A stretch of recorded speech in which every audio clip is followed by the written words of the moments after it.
Back here in West Africa, before Burkina Faso's army declared on Monday that it had toppled a democratically elected president, military officers across the region have grabbed power 4 times in the past 18 months, the highest number of coups in 4 decades.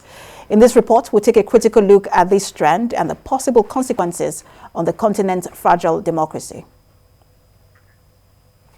In West Africa, from Guinea's seaside capital, Conakry, to the eastern edge of Burkina Faso, terrain governed by soldiers now stretches nearly 1,300 miles. Researchers also say that alone creates a potential coup bloc. Alliances with Western powers, particularly France and neighboring leaders, are unraveling. New partners, including Russia, are stepping in to fill the void. And the international community is panicking over how this shift could hinder the fight against one of the world's fastest growing Islamist insurgencies. In Burkina Faso, where the latest coup d'etat began early on Sunday and climaxed less than 36 hours later with a state television announcement, fighters linked to the Islamic State and Al-Qaeda have transformed the nation of 21 million over the past 7 years. Coup leaders say they overthrew President Roch Kabore to, quote, get back on the right track and gather all forces to fight for territorial interests, recovery and sovereignty. What was once a cow farming state, known for a prestigious African film festival, is now routinely battered by extremists who have killed thousands of people and displaced millions as they seek to expand their influence. For months, protesters had taken to the streets of Burkina Faso. The call of demonstrators had remained the same for President Kabore to resign. Consequently, hundreds of people in Ouagadougou, in Burkina Faso, took to the streets on Tuesday in support of the military takeover, expressing their dissatisfaction at the government's failure to stem surging Islamist violence. West African militaries say they lack the funding and weapons to tackle the growing threat on their own. Since 2013, when Al-Qaeda militants tried to seize the capital of neighboring Mali, France acted as the biggest foreign partner against the scourge, deploying roughly 5,000 troops to the region. But after military leaders took control of Mali in August 2020 and removed the acting president in May 2021, President Emmanuel Macron of France announced a drawdown in West Africa that is expected to reduce the country's troop strength there by about half.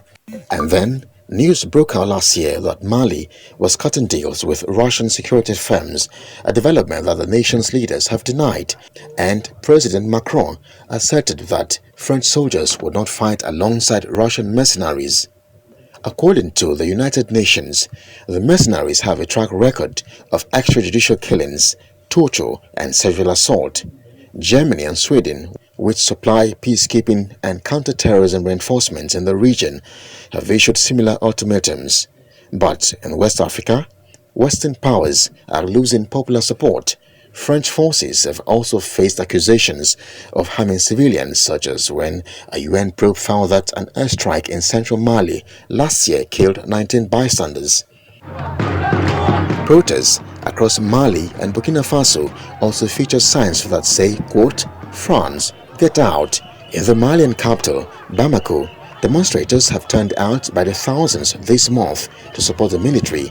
Some waved posters that read, quote, I love Russia. The coup in Mali and Burkina Faso, meanwhile, has made it harder for regional leaders to punish military uprisings. One can only wonder what the possible consequences are for the continent's fragile democracy. Reporter and researcher Chatham House, Paul Melly, joins me now from the UK. Good to have you join us. Pleasure to be with you. So, since the 1960s, coups have been predominant in Africa, especially in West Africa. But for a while, it looks like we have some sort of respite, and democracy was going to, we're going to see the burgeoning democracy in West Africa and Africa.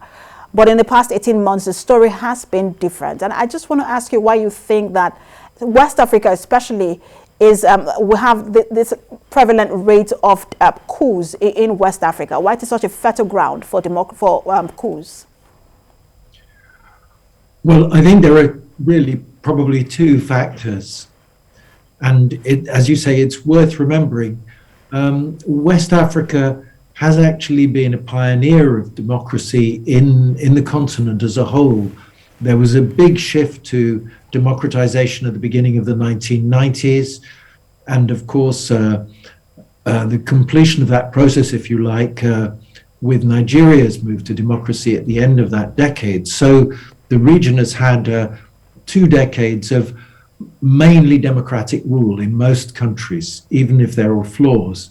But what's changed the situation in the last few years, and particularly in the last 2 or 3 years, are a couple of things. One is a loss of faith in many of the political leaders who were democratically elected, but some of whom have tried to change constitutions to allow themselves to run for a third term, or they have eroded civil rights. That was the case certainly in Guinea. President Condé changed the constitution, got himself elected for a third term in very questionable circumstances in 2020, and was increasingly eroding human rights, opponents in jail, and so on.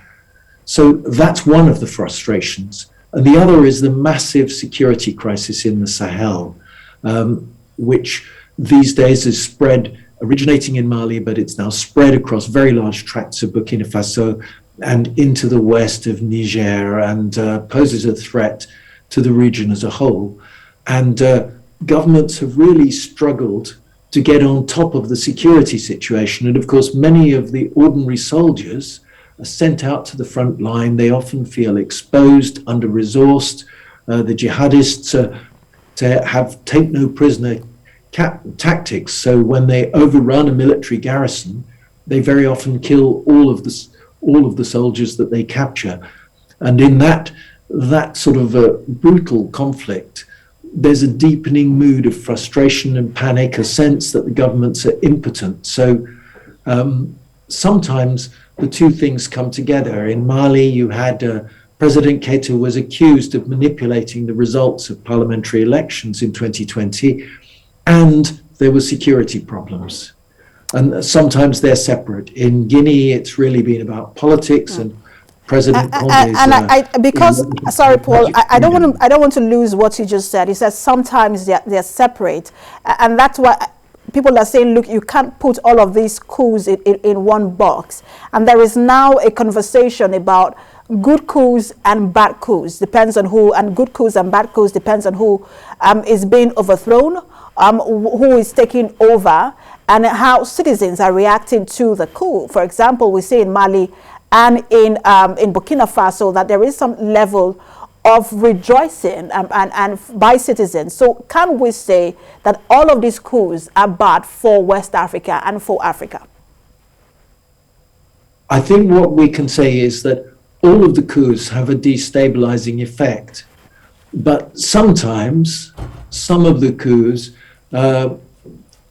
do create a situation where there is a transition to, if you like, a restored democratic system. We saw that back in Niger a decade ago. President Tanja was eroding democratic freedoms. He was attempting to prolong his stay in power. The military intervened, and at that stage, in that atmosphere, when ECOWAS put the pressure on and said, we must restore democratic values, the military, this must be a democracy coup with a very short transition back to proper elections and civilian rule, the Niger military complied. But now, a decade later, and in a much more difficult climate, and particularly in the Sahel, where you have this huge security crisis, it's not so clear that the military are so ready to give back power quickly. The Malian military recently announced their intentions to stay in power till 2026. Obviously, in Burkina Faso, the coup has only happened a couple of days ago, and so we still don't have any clarity, any plans about what their intentions will be. But I think we can say that sometimes the coups are motivated by this erosion of democratic freedoms by an incumbent president. And that's a problem that ECOWAS, in its summit a few months ago, has now recognized and asked ECOWAS Commission Chief Cassibrou to look at tightening up the rules on that. And I wish we could talk about, I wish we have enough time to talk about ECOWAS, because ECOWAS has a lot of rules on democracy and how it can be entrenched in all of these countries. There are a lot of, just a lot of protocols, for good governance by ECOWAS. Whether that is working is a different story. But I'm sure we'll have this conversation another time. Thank you so much for talking to us. Researcher and reporter at Chatham House, Paul Melly. Thank you.